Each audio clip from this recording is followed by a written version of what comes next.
So you got your bird down. Now what do? This bird's fresh. So the vent of the bird is down here. As you can see, I've already taken some feathers off. Tip of the breast is where my thumb is. The vent is right here. We want to cut from here and then around the vent is how I do this. And I do that so I can pull the vent out, and we'll show you here in a minute. So I will finish pulling some of these feathers. They don't come out easy all the time.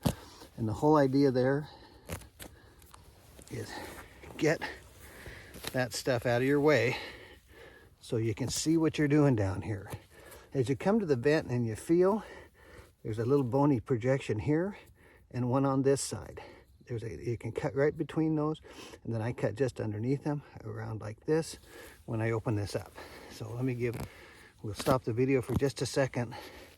I'll get the rest of these feathers out of the way for you, and then we'll continue on with the rest of the process.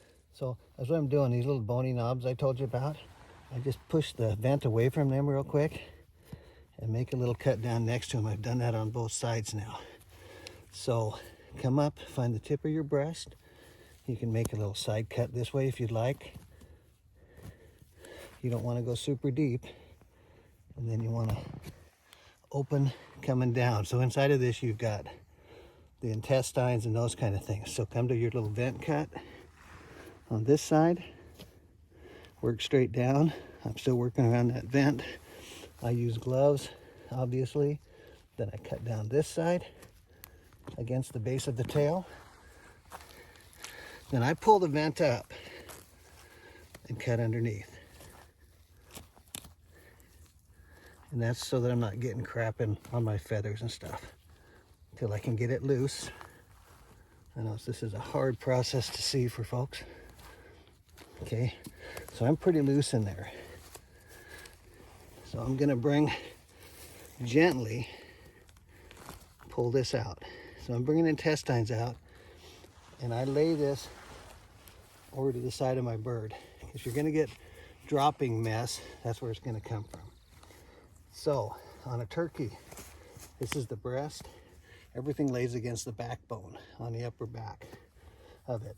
So I just go in, I'm gonna go all the way up about this deep. I'm gonna grasp, you're gonna feel a big knotty thing about the size of a tennis ball. That's gonna be the gizzard. Get that, push your fingers on it, around it, all the way to the bottom till you touch the backbones, and then gently pull everything out. But if you got a big hand, sometimes it's tough to get in here. You kind of got to work your way in. And this one is tough. There we go. So I've hit the gizzard, and beyond it I can feel the heart. And I'm just going to pull. There she comes. Another bird behind you. And everything's out. And that's field dressing, folks. When you get home, when you get back to camp, you got to take the crop out of it. But we've got another bird goblin. So we're going to get moving.